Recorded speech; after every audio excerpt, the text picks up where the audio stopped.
하나님, 저희들이 하나님을 마음을 다해 사랑하고 살아갈 수 있도록 도우시고, 하나님, 저희들이 세상을 기쁨으로 감사함으로 살아갈 수 있도록 지혜와 용기를 주옵소서.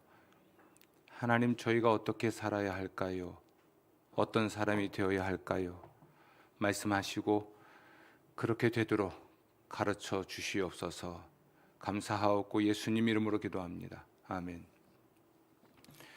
하나님 말씀 신명기 6장 1절부터 5절입니다.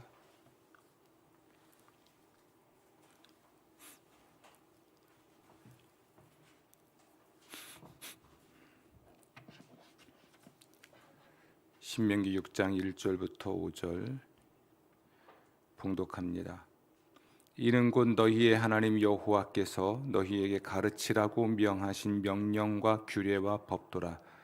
너희가 건너가서 차지할 땅에서 행할 것이니 곧 너와 내 아들과 내 손자들이 평생에 내 하나님 여호와를 경외하며 내가 너희에게 명한 그 모든 규례와 명령을 지키게 하기 위한 것이며 또 내 나를 장구하게 하기 위한 것이라.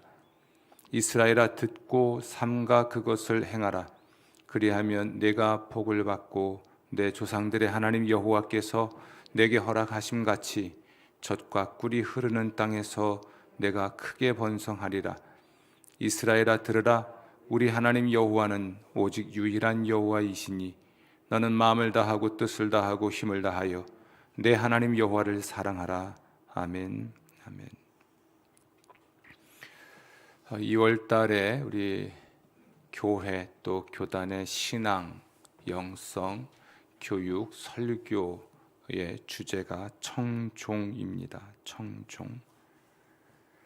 이 청종이라고 하는 말은 잘 듣고 따르는 것이죠. 잘 듣고 따르는 것. 이걸 청종이라고 해요. 경청이라고 하는 건 잘 듣는 것을 강조하는 말이겠죠. 그래서 경청보다 한 걸음 더 나아간 말이 아마 청종이 아닌가 생각을 합니다. 잘 듣고 따라야 할 말. 그래서 우리는 가끔은 어른을 찾는 것 같아요. 어른. 어떤 사람이 되어야 할까요?를 묻고 싶은 거죠. 또 어떻게 살아야 할까요? 묻고 싶은 거죠. 그래서 어른을 찾죠. 오래전에 소개했던 김형석 씨라고 하는 그 철학자죠. 교수님이신데 이제 103세가 되셨어요. 그분에게 삶이 무엇인지, 죽음이 무엇인지, 또 결혼은 무엇인지, 정말 성공이 무엇인지, 뭐 이런 것들에 대해서 질문을 하는 그러한 기회들이 있었습니다. 그 103세가 된 나이든 철학자에게 그 질문을 하는 사람들의 심정이 뭘까요? 잘 듣고 따라야 할 어떤 인생의 교훈 같은 것, 삶의 규범으로 삼고 싶고 또는 자손 대대로 좀 전해주고 싶거나, 뭐 그런 어쩌면 성공하고 싶고 행복하고 싶어서가 아닌가 싶어요. 그러나 103세가 된 분들 모두에게 그 질문을 하진 않죠. 103세가 아니라 110세가 되신 분들도 있지만 그렇다고 나이가 들었다고 해서 모든 사람에게 그 질문을 하진 않습니다. 모두가 나름대로 열심히 최선을 다해 살아왔지만 그래도 그분의 말이라면 신뢰할 수 있다라고 여겨질 때, 그런 삶을 살아오신 분으로 보일 때 그분을 찾아가죠. 바로 그분들이 어른이죠. 어른. 대선 정국이죠. 이 대한민국이 대선 정국인데 요즘 제가 보는 관점에서는 그렇습니다. 어른이 없어요. 이 나라에 어른이 없고 어른을 적폐로 몰아가는 그러한 시대의 정신도 있는 것 같아요. 오래 사신 분, 나이가 드신 분, 인생의 선배, 뭐 이런 분들은 다 꼰대로 취급을 하기 때문에 아주 고대로부터 내려왔던 그 많은 인생의 유산들, 삶의 유산들조차도 그다지 중요하게 여기지 않는 세대가 된 것 같습니다. 아주 가깝게는 부모라든지 또는 스승 또는 선생님 또는 선배 또는 상사, 뭐 직장 상사겠죠. 뭐 이런 분들조차도 이제는 젊은 세대에게, 심지어 자녀 세대에게 훈계라는 걸 못하게 됐죠. 이제 이렇게 될 때 우리는 가장 소중한 자산 또는 유산들을 잃어버리게 됩니다. 어른이 없는 정치, 어른이 없는 사회가 되죠. 120살을 산 나이든 지도자, 무슨 힘이 있겠습니까? 그러나 120살을 산 나이든 지도자 모세에게 하나님께서 말씀을 주셨고, 그 모세가 하나님께 받은 말씀을 기록을 하고 그 말씀을 이스라엘 민족 모두에게 유산으로 물려주게 된 것이 신명기입니다. 오늘 이 신명기 말씀, 이것은 120년을 산 하나님의 사람이 인생에서 가장 중요한 것이 무엇인지를 이야기한 것인데, 물론 하나님께 받은 말씀이기도 하고요. 그것이 뭘까? 그냥 일반화시켜서 103세 된 철학자 말고 120년의 세월을 살아간 모세라고 하는 이스라엘 지도자, 그가 생각했던, 그가 확신했던 인생에서 가장 중요한 것, 그것이 뭘까? 오늘 그것을 청종하시길 부탁을 드리겠습니다. 잘 듣고 따르십시오. 단지 120년을 산 지도자의 말을 넘어서서 하나님의 말씀이기 때문에 오늘 이 이야기는 매우 중요합니다. 인생에서 가장 중요한 것, 그것은 하나님을 사랑하는 것입니다. 하나님을 사랑하는 것, 그것이 인생에서 가장 중요합니다. 신명기라고 하는 이 말은 신명기라고 하는 성경인데요, 이 말의 히브리어 명칭은 이것이 말씀드리다라는 뜻입니다. 이것이 말씀드리다, 이게 이제 신명기입니다. 이 신명기에는 하나님의 백성들이 청종해야 할, 혹은 인류가 청종해야 할 하나님의 말씀들로 채워져 있습니다. 이스라엘 백성들이 청종해야 할 하나님 말씀 중의 말씀, 어쩌면 다른 모든 하나님의 말씀들의 이유가 되는 것이기도 한데요, 또는 목적이 되는 것이기도 하고요. 그것은 바로 하나님을 사랑하는 것입니다. 신명기 6장 4절입니다. 이스라엘아 들으라, 우리 하나님 여호와는 오직 유일한 여호와이시니 너는 마음을 다하고 뜻을 다하고 힘을 다하여 내 하나님 여호와를 사랑하라. 아멘. 모세도 그렇고 하나님은 모세를 통해서 강조하십니다. 힘주어 말하는 게 있어요. 그것은 바로 이스라엘아 들으라라는 말로 표현하고 있는 겁니다. 들어라. 들어라. 이게 조금 부정적인 어감으로 표현돼도 굉장히 강하죠. 못 알아 듣는다, 이건 순화된 표현이고요. 못 알아 먹는다, 못 알아들어 먹는다, 뭐 이런 표현들은 부정적인 표현들이지만 들어라라고 하는 이 말은 굉장히 강한 표현이에요. 이 들어라라고 하는 이 말을, 이 히브리어 단어를 음역한 것이 쉐마라는 말입니다. 쉐마는 들어라입니다. 들어라. 이것은 명심하라는 말이에요. 명심해라. 하나님께서 굉장히 힘주어 강조하신 것이죠. 또 힘을 주어 명령하신 것입니다. 그게 뭔가? 하나님을 사랑해라. 하나님은 늘 강조하시고 부정적인 방식으로든 긍정적인 방식으로든 강조해서 말씀하시는 것들이 많은데, 그 중에서 유독 아주 강하게 강조하신 것이 쉐마입니다. 들어라. 강조하면서 말씀 주시고 힘주어 말씀하신 것은 하나님을 사랑하라라는 것입니다.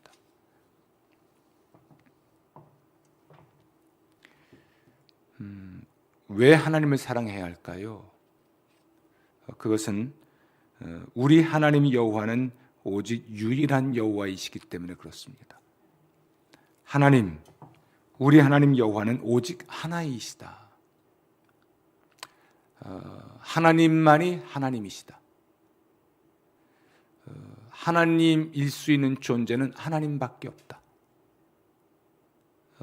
그러므로 그분만을 사랑하는 것이 맞은 것이죠. 사랑해야 될 신, 사랑해야 할 초월자, 사랑해야 할 절대자는 하나님밖에 없기 때문에 우리가 신을 사랑한다면, 신을 섬긴다면, 또는 절대자를 섬긴다면 섬겨야 하고 사랑할 수 있고 또 섬길 수 있는 존재는 하나님밖에 없죠. 아멘.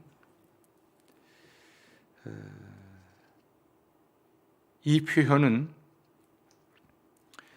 연인 간의 사랑에 있어서 사랑하는 사람은 오직 하나이고 하나뿐이어야 한다는 말과 같습니다. 아가서 6장 8절입니다. 왕비가 60명이요 후궁이 80명이요 시녀가 무수하되 내 비둘기 내 완전한 자는 하나뿐이로다. 솔로몬이라고 하는 이스라엘의 왕을 염두에 두고 보면 그의 고백이에요. 후궁도 있고 시녀도 있다. 너무나 많죠. 그러나 내 비둘기 내 완전한 자는 하나뿐이다. 수없이 많은 여인 중에서 내 비둘기 내 완전한 자는 오직 하나뿐이다. 유일한 거죠. 그러니까 솔로몬이 정말 사랑하는 아내는 딱 한 명뿐이다 라는 이야기입니다. 세상 사람들이 신이라고 생각해서 섬기고 세상 사람들이 절대자라고 생각해서 숭배하는 존재들은 많을 수 있지만 하나님, 정말 절대자, 정말 신은 천지를 창조하신 하나님, 그분밖에 없습니다. 그래서 우리는 사랑해야 한다면, 숭배해야 한다면 하나님, 그분밖에는 사랑할 수가 없는 거죠. 그런데 이건 일반적인 이야기, 창조주 혹은 스스로 계신 분은 하나님밖에 없기 때문에 사람은 그 하나님만 사랑해야 한다고 하는 일반적인 이야기 말고 이스라엘 백성들에게는 매우 특별한 의미에 있어서 하나님만 사랑해야 했습니다. 그것은 이스라엘을 사랑하신 분은 오직 하나님밖에 없었기 때문에 그렇습니다. 이스라엘을 사랑하신 하나님, 그분은 하나님밖에 없었죠. 그래서 이스라엘은 하나님을 사랑해야만 했습니다. 하나님은 이스라엘을 사랑하셨기 때문에 지상 만민 중에서 이스라엘을 자기 기업의 백성으로 선택하셨습니다. 신명기 7장 말씀인데요. 여러분 성경을 한번 펴서 보십시오. 신명기 7장 6절 너는 여호와 내 하나님의 성민이라 내 하나님 여호와께서 지상 만민 중에서 너를 자기 기업의 백성으로 택하셨나니 여호와께서 너희를 기뻐하시고 너희를 택하시면 너희가 다른 민족보다 수요가 많기 때문이 아니니라. 너희는 오히려 모든 민족 중에서 가장 적으니라. 여호와께서 다만 너희를 사랑하심으로 말미암아 또는 너희의 조상들에게 하신 맹세를 지키려 하심으로 말미암아 자기의 권능의 손으로 너희를 인도하여 내시되 너희를 그 종되었던 집에서 애굽 왕 바로의 손에서 속량하셨나니. 아멘. 아멘. 이스라엘을 사랑하신 분은 하나님이 유일하셨던 거죠. 이스라엘 민족이 다른 어떤 민족보다 수요가 많거나 또는 힘이 강하기 때문이 아니라 또는 우수한 민족이기 때문에 하나님이 그들을 선택하셨거나 그들에게 충실하셨거나 그들을 이집트에서 구원해 내신 것이 아니라는 거죠. 역설적이게도 그들은 어떤 민족보다 작았고 어쩌면 어떤 민족보다 그렇게 지혜롭지는 못했습니다. 그러나 하나님이 그들을 단지 사랑하셨기 때문에 사랑하셨기 때문에 그들을 선택하셨고, 사랑하셨기 때문에 그들을 이집트에서 구원하셨고, 사랑하셨기 때문에, 그 사랑 때문에 그들을 구원하신 분이 하나님이셨습니다. 그게 하나님의 유일성이에요. 이스라엘 백성에게 하나님이 유일한 이유, 그들이 사랑해야 할 유일한 존재이어야 하는 이유는 하나님이 그들을 사랑하신, 이스라엘을 사랑한 신은 오직 하나님 그분밖에 없었기 때문에, 이스라엘을 선택하셨고 이스라엘을 이집트에서 구원내신 신은 오직 하나님 한 분밖에 없었기 때문에 이스라엘은 하나님을 사랑해야만 했습니다. 출애굽기 3장 7절부터 8절 보면 하나님은 이스라엘을 사랑하셨기 때문에 그들을 이제는 아름답고 광대한 땅, 젖과 꿀이 흐르는 땅에 데려가실 것입니다. 신명기 4장 말씀을 좀 보려고 해요. 신명기 4장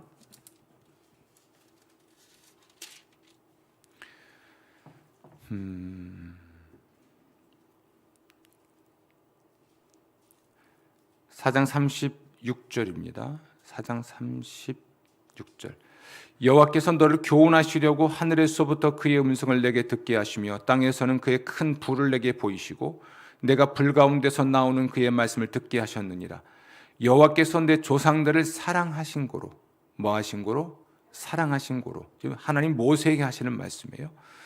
여호와께서 내 조상들을 사랑하신 고로 그 후손인 너를 택하시고, 하나님이 모세를 선택해서 그 백성의 지도자로 삼으신 후에 그들을 이집트에서 구원해내신 이유는 하나님이 그들의 조상들을 사랑하셨기 때문에, 내 조상들을 사랑하신 고로 그 후손인 너를 택하시고 큰 권능으로 친히 인도하여 애굽에서 나오게 하시며 너보다 강대한 여러 민족을 내 앞에서 쫓아내시고 너를 그들의 땅으로 인도하여 들여서 그것을 내게 기업으로 주려 하심이 오늘과 같으니라. 아멘. 그러니까 하나님은 이스라엘 백성을 사랑하셨지만 근본적으로 그들의 조상들을 사랑하셨고 그 조상들에게 하신 약속을 그러므로 약속에 충실하신 것이죠. 그래서 모세를 선택하시고 모세를 이스라엘의 지도자로 세워서 그들을 애굽에서 구원해 내셨습니다. 애굽에서 구원해 내신 일만 하신 게 아니에요. 광야 40년 유랑생활, 유목생활을 할 때에도 인도하셨고, 그리고 요단강을 건너 가나안 땅, 약속의 땅에 들어가게 하셨고, 가나안 땅 원주민들을 몰아내시고 그 땅을 이스라엘 백성들에게 기업으로 나누어 줬습니다. 그래서 이스라엘 민족은 가나안 땅에 정착을 할 때 하나님이 주신 땅을 12지파에게 골고루 나눠주셨기 때문에 그 땅은 하나님의 땅이었죠. 그러니까 이스라엘 백성의 땅이 아니에요. 그들이 개척한 땅이 아니라 하나님이 주셔서 받은 땅이고, 그리고 그걸 분배받았기 때문에 조상들로부터 받은 땅은 절대로 개인적으로 팔 수가 없었습니다. 소위 말해서 토지 공개념이죠. 그 공개념이 가능한 것은 그들이 개척한 땅이 아니고 하나님께 받은 땅으로서 하나님의 땅이고, 이것을 12지파였던 이스라엘 민족에게 골고루 하나님이 분배하신 것이죠. 그들은 하나님께 받은 땅에서 살기 때문에 임의로 팔 수도 없고 어떤 권력자도 그 땅을 강탈할 수가 없었죠. 이스라엘 민족이 가나안 땅을 하나님께 받았을 뿐 아니라 신명기 4장 38절도 보면 그 땅의 원주민들을 몰아내시고 그 땅을 주시겠다라고 말씀하신 겁니다. 그리고 마침내 그 땅에서 7장 13절도 보면 번성하게 하실 것이다. 약속의 땅에 살면서 그들을 번성하게 하실 것이다. 그들이 건축하지 아니한 땅, 그들이 건축하지 아니한 크고 아름다운 성읍을 얻게 하시고, 그들이 채우지 아니한 아름다운 물건이 가득한 집을 얻게 하시고, 그들이 파지 아니한 우물을 차지하게 하시고, 이스라엘이 심지 아니한 포도원과 감람나무를 차지하게 하셔서 그들의 배를 배불리실 것이다. 아멘. 이 신명기 6장 10절에서 11절입니다. 그러니까 이스라엘 민족은 태생부터 그들이 존재하게 된 것도 하나님의 사랑 때문이고 그들이 번성하게 되는 것도 하나님의 사랑 때문이죠. 그들이 지금 받아 누리는 모든 것들은 하나님의 사랑 때문에 받아 누릴 수 있었던 것이지 그들이 공로가 있어서 그것에 대한 대가로 보상으로 받아 누린 것은 아닙니다. 아멘. 그러므로 이스라엘 민족은 하나님을 사랑해야 해요. 이스라엘 백성들에게 하나님만이 유일하시기 때문에 그들을 그렇게 사랑하시고 그러므로 축복하신 분은 하나님밖에 없기 때문에 그들이 하나님을 사랑해야만 했습니다. 이야기를 정리해보면 이렇습니다. 이스라엘 민족이 하나님을 사랑해야만 하는 이유는 하나님이 유일하시기 때문에 그렇습니다. 하나님의 유일성은 일반적으로 보면 그분만이 스스로 계시고 그분만이 창조주이시고 그분만이 통치자이시고 그분만이 섭리하신 분이기 때문에 일반적으로 모든 존재는 하나님만을 사랑할 수밖에 없죠. 그것이 하나님의 유일성이에요. 그러나 아주 주관적으로 보면 이스라엘 백성들을 이집트에서 구원해 내신 분은 하나님 그분밖에 없기 때문에 이스라엘 민족들에게 하나님만이 유일한 하나님이죠. 그래서 그분만을 사랑해야 하고 그분만을 숭배해야 하는 것이 맞습니다. 아멘. 이것은 곧 그들에게 우상 숭배를 금지하신 십계명으로 이어집니다. 십계명과 관련돼서 우리가 확인해 볼 수 있는 것이 신명기 5장에 나옵니다. 십계명을 말씀하시기 전에 신명기 5장 6절 말씀은 이렇게 말을 해요. 이건 이 6절은 신명기의 서문과 같은 것입니다. 나는 너를 애굽 땅 종되었던 집에서 인도하여 낸 내 하나님 여호와라. 그들을 이집트에서 구원하여 낸 하나님은 오직 하나님밖에 없었죠. 이게 십계명의 서문이에요.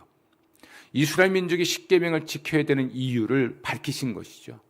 그들을 애굽 땅에서 인도하여 내신 분은 하나님밖에 없기 때문에 그들은 이제 십계명을 지키라는 겁니다. 그러면서 그 첫 번째가 나 외에는 다른 신들을 내게 두지 말지니라. 너는 자기를 위하여 새긴 우상. 하나님은 스스로 계신 분이세요. 그리고 창조주이시죠. 그런데 우리가 만든 신, 우리가 마음을 두고 의지하여 절대화하는 그 모든 것은 그것이 사람이든 이념이든 이데올로기든 그것이 돈이든 혹은 관계이든 모든 것이 우상이 되곤 하는데요. 그런 우상을 만들지 말라는 것이죠. 8절 만들지 말고 또 9절 절하지 말고 또 섬기지 말라. 아멘. 하나님만 섬기라는 것입니다. 하나님께만 절하고 또 하나님만 섬겨라. 그것이 그들이 하나님을 사랑하는 방식이어야만 했습니다. 아멘. 이것이 얼만큼 중요했냐면요. 신명기 7장 보면 혼인조차도 신중할 것을 경고합니다. 신명기 7장 3절 이스라엘 민족이 가나안 땅에 들어가면 원주민들이 살고 있을 텐데 그 원주민들과 7장 2절 보면 언약하지 마라. 그들과 언약도 하지 말라. 3절 그들과 혼인하지도 말라. 내 딸을 그들의 아들에게 주지 말라. 그들의 딸도 내 며느리로 삼지 말 것은 그가 내 아들을 유혹하여 그가 여호와를 떠나고 다른 신들을 섬기게 하므로 여호와께서 너희에게 진노하사 갑자기 너희를 멸하실 것임이니라. 하나님만 섬겨야 하기 때문에 이런 결혼조차도 또는 계약조차도 신중하라는 것입니다. 자칫 잘못하면 너희의 자녀들이 하나님을 떠날 수 있지 않겠는가. 그러므로 이런 결혼에 대해서도 경고를 하는 것이죠. 하나님만 섬기는 사람, 하나님만 섬기는 민족이 되어야 하기 때문에 하나님께서는 이런 정도까지 경계하고 경고하고 주의를 주고 있습니다. 하나님만 사랑하시기를 주 여러분의 부탁을 드립니다. 하나님만 섬기시기를 부탁을 드립니다. 하나님께만 절하시고 하나님께만 복종하십시오. 청종, 잘 듣고 따라야 할 교훈, 인생을 120년 살았던 모세와 그를 통해서 하나님이 주신 말씀, 인생에서 가장 중요한 규범, 인생에서 가장 중요한 것, 그것이 무엇인가? 하나님을 사랑하는 것입니다. 놀랍게도 이 하나님을 사랑하는 삶에는 하나님의 축복의 약속이 담겨 있습니다. 아멘. 하나님을 사랑하는 사람에게 주신 하나님의 축복을 우리가 보면 6장 2절에 나와 있죠. 신명기 6장 2절. 곧 너와 내 아들과 내 손자들이 평생에 내 하나님 여호와를 경외하며 내가 너에게 명한 그 모든 규례와 명령을 지키게 하기 위한 것이며 또 내 나를 장구하게 하기 위한 것이라. 이스라엘아 듣고 삼가 그것을 행하라. 이게 청중이죠. 듣고 삼가 그것을 행하라. 이게 청중인데, 그리하면 내가 뭘 받아요? 복을 받고 내 조상들의 하나님 여호와께서 내게 허락하신 같이 젖과 꿀이 흐르는 땅에서 내가 크게 뭐하리라? 번성하리라. 복을 받고, 그리고 약속의 땅에서도 크게 번성하고, 또 2절 끝에 보면 너의 나를 장구하게 하겠다. 이 말은 그들의 복이 오래 갈 것이다. 그들의 번성이 오래 갈 것이다.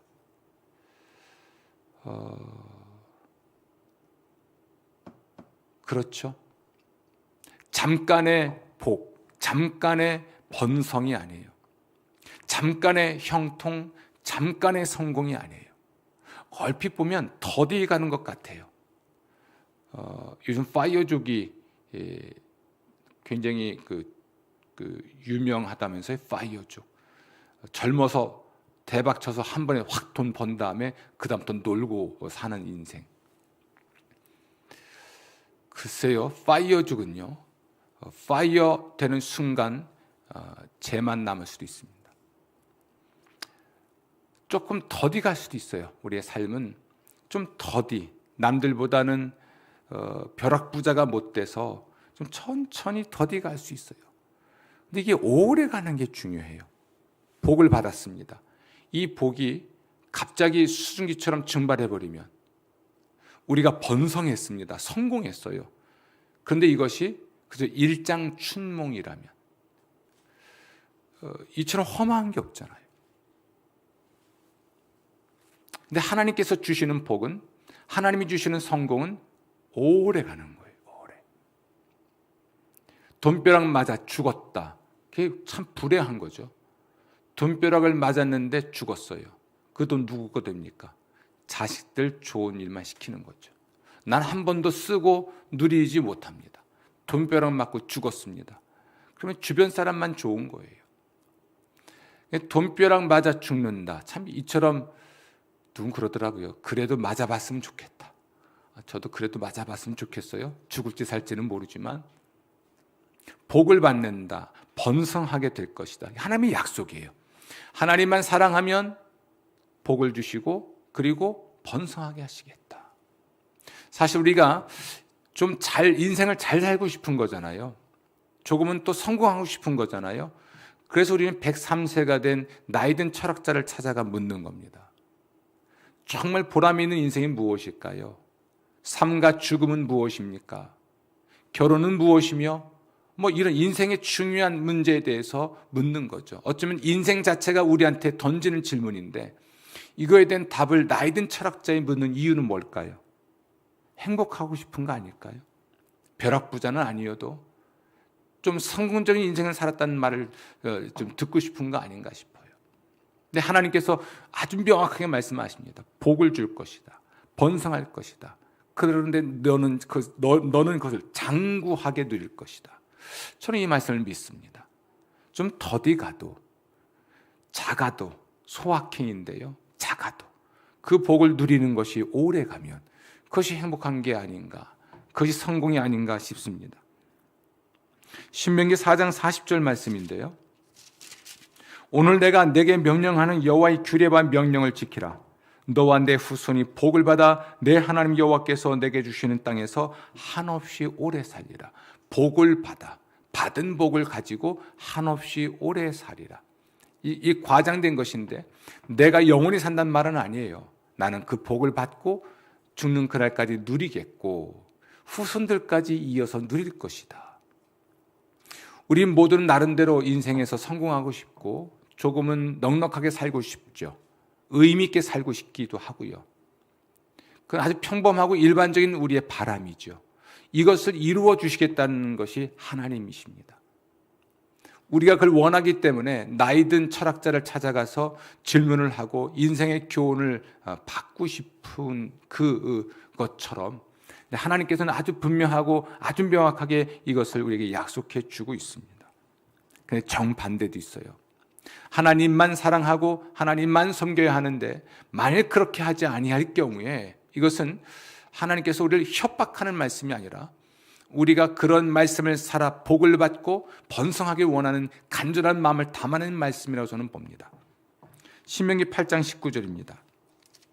네가 만일 여호와를 잊어버리고 다른 신들을 따라 그들을 섬기며 그들에게 절하면 내가 너희에게 증거하노니 너희가 반드시 멸망할 것이라. 여호와께서 너희 앞에서 멸망시킨 민족들 같이 너희도 멸망하리니 이는 너희가 너희 하나님 여호와의 소리를 청종하지 아니함이니라. 하나님이 아닌 다른 신을 섬기면 너희는 반드시 그리고 빠르게 망할 것이다. 그러니까 하나님께서는 우리 모든 사람들이 하나님의 말씀을 청종하고 하나님만 사랑하고 하나님에게만 절하고 하나님만 복종하길 원하시는 것이죠. 거기에는 하나님의 축복, 복을 주겠다는 약속이 담겨 있고 그 복이 오래가게 할 것이라는 약속이 담겨 있습니다. 하나님만 사랑하십시오. 하나님만 섬기십시오. 그럴 때 우리가 하나님께 복을 받아 누릴 수가 있습니다. 그러면 하나님만 섬기는 사람의 삶의 특성은 뭘까요? 하나님을 사랑하는 사람의 삶의 특성은 하나님의 모든 말씀을 청종합니다. 사람들은 저마다 인생관이 있는 것 같아요. 또 인생의 그렇죠. 신념, 가치관이 있는 것 같습니다. 그걸 인생관이라 할 수 있겠죠. 사람은 이래야 된다라든지 부모는 자녀는 국가는 이래야 된다. 나름대로의 생각이 있다는 이야기입니다. 어디서 배우는지는 모르겠어요. 그리고 인생관을 갖게 된 것은 아마도 부모로부터 듣고 배운 것일 겁니다. 그리고 학교에서 듣고 배운 것이겠죠. 학교를 졸업한 이후에는요, 아마도 세상에서 혹은 고대의 또는 현대의 현자들로부터 아마 듣고 배워서 형성된 게 아닌가 싶어요. 혹은 인생을 살면서 경험해 보니까 이렇더라. 그래서 나름대로의 인생관을 가지고 있습니다. 우리 하나님의 백성들이 가져야 될 인생관 혹은 세계관, 세상을 보는 눈, 관점, 그게 뭘까? 그것은 바로 하나님의 말씀입니다. 하나님이 하시는 말씀, 하나님의 관점, 인생에 대한 하나님의 관점, 구체화된 것으로 말한다면 성경의 관점, 그것을 충분히 익히는 것이 매우 중요하죠. 어차피 사람은 나름대로 인생관을 가지고 있고 그의 인생관을 형성한 것은 다양한 것들입니다. 검증되지 아니한 인생관일 수도 있어요. 부모님이 이렇게 말씀하셔서 이 검증됐나요? 어떤 현자가 말을 해서 상대적일 수 있습니다. 그 사람에게는 진실이지만 인류에게 보편적일 수는 없는 것들도 있죠. 이미 성공한 사람의 사례, 그는 성공했지만 나는 똑같이 성공할 수도 없을 수도 있습니다. 상대적인 것들, 절대화할 수 없는 것들, 혹은 왜곡된 것들, 그 사람에게만 진리인 것들, 이런 것들이 많이 내게 학습이 돼서 내 인생관을 형성할 수 있어요. 어차피 우리 모두는 인생관을 가지고 사는 거라면 우리는 하나님의 백성으로서 성경의 인생관, 하나님의 관점을 갖고 사는 것이 맞습니다. 부끄러워할 이유가 전혀 없습니다. 당신은 왜 그런 생각을 하십니까? 네, 성경이 그렇게 이야기를 하더군요. 그럴 때 사람들은 비웃지 않습니다. 아, 성경이요? 종교성을 띠고 있다고 생각할지 몰라도 아, 성경이요? 그건 부끄러워할 일이 아닙니다. 소크라테스나 또는 플라톤이나 등등의 철학자들보다, 현대의 어떤 철학자들보다 훨씬 더 의미 있게 받아들이는 것이 성경입니다. 하나님은 우리를 먼저 사랑하셨고 축복하셨기 때문에 당연히 우리에게 사랑을 요구할 자격이 있으십니다. 단지 요구하고 협박하는 게 아니라 우리가 자발적으로 하나님의 모든 말씀에 청종하여서 하나님께 복을 받기를 원하시는 분이죠. 그래서 하나님께서 우리에게 마음과 뜻과 힘을 다해 하나님을 사랑할 것을 요청합니다. 전 존재와 전 삶으로 하나님을 사랑할 것을 요청하시죠. 그러면서 아주 구체적으로 어떻게 하는 것이 하나님을 사랑하는 것인지 그것을 우리에게 말씀하셨는데, 그것에 축약된 것, 그것에 중요한 근간이 되는 것이 바로 십계명입니다. 이런 모든 계명들, 우리의 감정에 국한되지 않고 하나님의 뜻에 복종하며 살아가는 삶에 대해서 신명기 6장 6절은 이렇게 말합니다.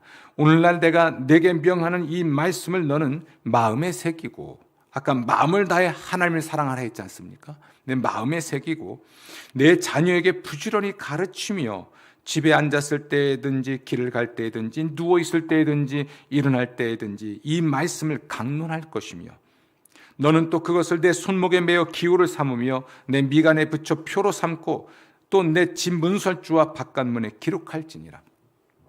아주 실제적인 제안들을 합니다. 이것은 하나님의 말씀을 지키며 사는 것이 너의 존재가 되고 너의 삶이 되고 그것이 너의 생활이 되게 하라는 것입니다. 집 문설주와 바깥문, 우리 일상에서 늘 드나드는 공간이지 않습니까? 손목, 미간, 손목, 미간에 표로 삼아라. 이것은 나라고 하는 사람의 존재와 나라는 사람의 삶의 공간과 또는 삶의 방식 전체가 하나님의 말씀에 근거한 것이 되게 하라고 말씀하시는 겁니다. 그것을 자녀들에게 가르쳐라. 앉았을 때나 일어났을 때나 누웠을 때나 깨어 있을 때나 항상 가르쳐라. 훈련해라. 훈육하라는 것입니다. 그것이 삶이 되게 해라. 그리고 그것이 근본적으로 그의 인격이 되게 해라. 그의 어떤 성품이 되게 해라 라고 하는 것이에요. 지속적이고 반복적으로 가르쳐서 인격이 되고 성품이 되고 그것을 토대로 말을 하게 되고 그것을 토대로 판단하게 하고 그것을 토대로 살아가게 하고 그것이 그의 삶의 방식이 되게 하라는 것입니다.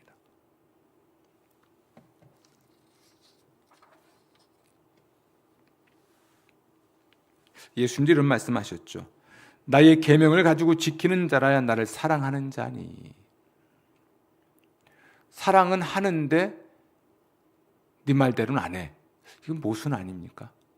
나 사랑해. 근데 네가 시키는 대로는 안 해. 그건 사랑이 아니죠. 예수님이 그렇게 말씀하십니다. 나의 계명을 가지고 지키는 자라야 나를 사랑하는 자다. 따라서 이스라엘 백성들은 십계명을 들어야만 했습니다. 배워야만 했죠. 마음에 새겨야만 했습니다. 그걸 지켜야만 했습니다. 삶이 되게 해야만 했죠. 자녀들에게 부지런히 가르쳐야만 했습니다. 언제든 어디서든 강론해야 했습니다. 삶의 방식이 되게 해야만 했습니다. 그리고 가훈이 되게 해야 했습니다. 나라는 통치 이념이 되게 해야 했습니다. 통치 이념. 회사로 말한다면 경영 이념이겠죠. 우리가 만약에 회사를 경영한다면 경영 이념, 국가를 경영한다면 통치 이념. 저는 목회자니까 목회를 한다면 목회 이념이 돼야 되겠죠. 이념이란 말을 저는 별로 좋아하지는 않습니다. 이게 이제 이데올로기 때문에 그런데요.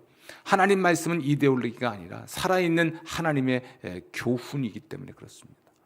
어쨌든 학교 선생님들은 이것이 교육 이념이 돼야 하겠죠. 학교를 설립하고 운영한다면 그것은 교육 이념이 되는 겁니다. 통치 이념이 되고. 선택은 하나님 백성의 몫입니다. 하나님께서는 말씀하실 뿐이고 때로는 명령하시고 당부하실 뿐이지만 선택은 하나님 백성의 몫입니다. 그리고 그 선택에 대한 책임을 져야 할 것입니다. 신명기 11장 26절입니다. 내가 오늘 복과 저주를 너희 앞에 두나니. 하나님이 복과 저주를 앞에 놓습니다. 우리는 이 선택의 자유가 있거든요. 의지의 자유가 있단 말이에요. 오늘날 너희가 만일 내가 오늘 너희에게 명하는 너희의 하나님 여호와의 명령을 들으면 복이 될 것이요. 너희가 만일 내가 오늘 너희에게 명령하는 도에서 돌이켜 떠나 너희의 하나님 여호와의 명령을 듣지 아니하고 본래 알지 못하던 다른 신들을 따르면 저주를 받으리라. 복과 저주가 우리 앞에 있습니다.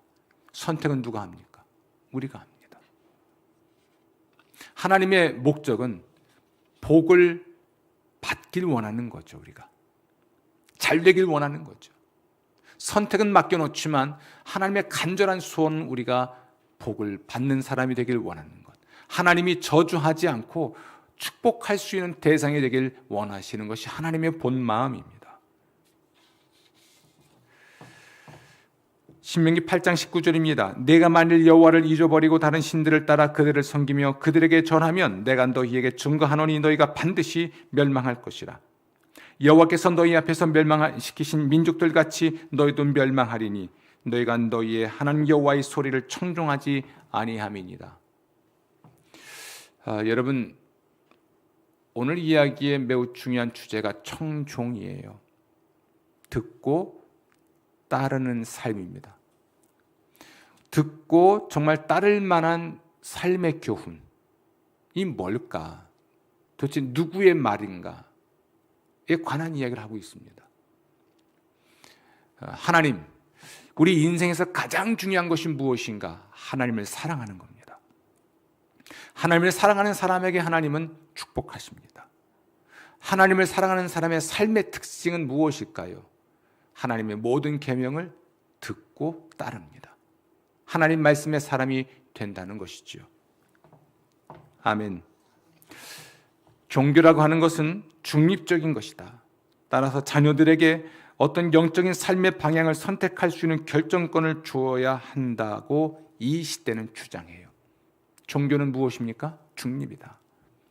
따라서 자녀들에게도 그들이 선택할 수 있게 해줘야지 강요하지 말아야 된다. 또는 편향된 관점에서 이야기하면 안 된다는 얘기를 합니다. 신명기에서는 그처럼 어리석은 말이 없습니다. 자녀들의 영적 훈련에 대한 성경의 관점은 자녀들은 태어날 때 이미 방향성을 가지고 있다고 설명합니다. 방향성을 갖고 태어나요. 방향성. 아담의 후예로서 인류는 태어날 때부터 마음이 악을 향합니다. 이 아이들은 어디서 배우는지 모르게 나쁜 짓을 해요. 물론 크면 더 하지만 참 묘합니다. 인간의 근본적인 질문이죠. 아이들이 어떻게 여러분, 아이들에게 악행을 가르치는 부모가 있습니까? 없잖아요. 그런데 배우잖아요. 아마도 부모의 악행을 보고 배웠을 수도 있어요. 아이들이 또래 집단이 형성되는 나이가 되면 아마 또래로부터 배웠을 수 있는데 그 또래들은 누구한테 배웠을까요? 부모한테 배웠을 수도 있습니다. 또는 또래들로부터 배웠을 수도 있어요. 성경의 관점에서 본다면 악령이라고 하는 존재에 의해서 자기도 모르게 습득할 수도 있습니다. 그런데 성경은 인간의 이 마음이 만물보다 부패해 있다라고 선언합니다. 인간의 마음이 하나의 방향이 악을 향해 있습니다.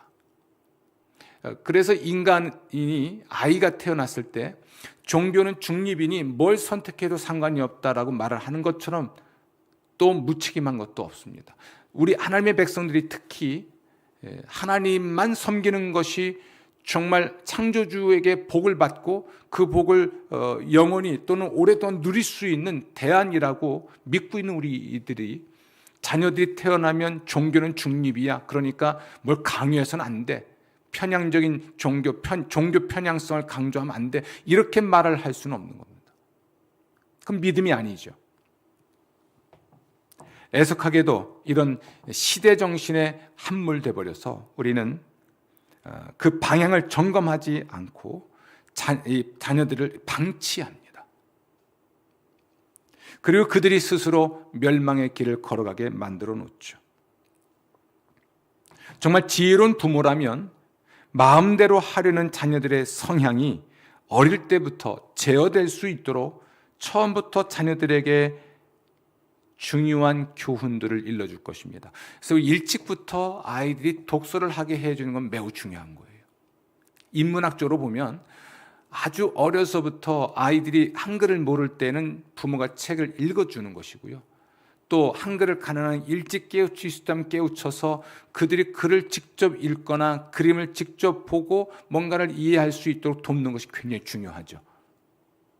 그 방향성을 자기 맘대로 설정하지 못하도록 정말 양질의 책을 읽히고 정말 좋은 책을 보게 해서 그들을 키워주는 것이죠. 근데 그 모든 양질의 양서죠. 좋은 책들의 최상위에 있는 권위를 가진 책이 성경이에요. 성경을 읽어주는 부모, 성경을 어려서부터 읽어주는 거죠. 익숙하게 해주는 것입니다. 여러분, 성경이 나쁜 책이라고는 생각하지 않잖아요. 나쁜 책이 아니니까 세계적인 베스트셀러고 스테디셀러 아닙니까? 네, 그런 얘기 하잖아요. 교도소에 들어갈 수 있는 책은 유일하게 성경밖에 없습니다. 일반적인 과거의 호텔들을 가면 거기에 들어와 있는 일반적으로 들어오는 책이 또 성경이에요. 여러분 꼭 기억하십시오. 아이들을 그냥 두면 자연인 상태는 없습니다. 인간은 자연인이 없어요. 아주 순백의 상태를 가진 존재는 없다는 이야기입니다. 학습을 통해서 아이들이 악을 알게 됐다. 이것은 인본주의적 관점이죠. 사람은 태어날 때부터 악을 향한 경향성이 있습니다. 그냥 방치하면 우리도 걷잡을 수 없는 존재가 됩니다. 저는 우리 시대에 이 무례하고 무모한 시대가 된 이유가 거기에 있지 않나 싶어요. 잘못된 교육 철학이 결국은 인류를 또 점점 힘들게 하지 않나 싶습니다.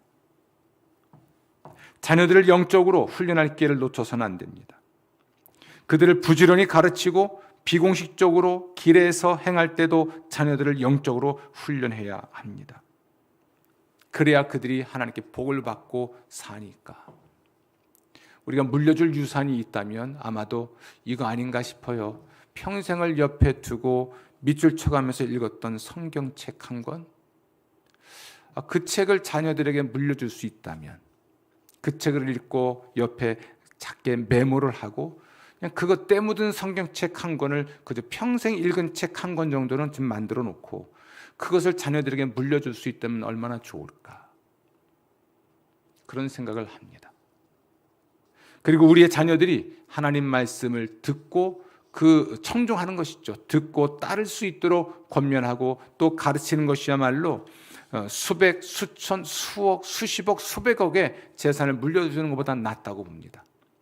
수백억, 수천억의 재산은 하루아침에 연기가 될 수 있어요. 그냥 물거품처럼 사라질 수 있는 것들입니다. 그것을 관리할 수 있고 그것을 누릴 수 있도록 그것을 지속해서 가질 수 있도록 하나님을 경외하는 사람으로 만드는 것이 최고의 교육이라고 믿습니다. 오늘 말씀을 마무리하겠습니다. 여러분, 120이나 된 나이든 지도자였던 모세, 일반적으로 보면 그 모세가 인생에서 가장 중요한 것은 하나님을 사랑하는 것이다 라고 말을 합니다.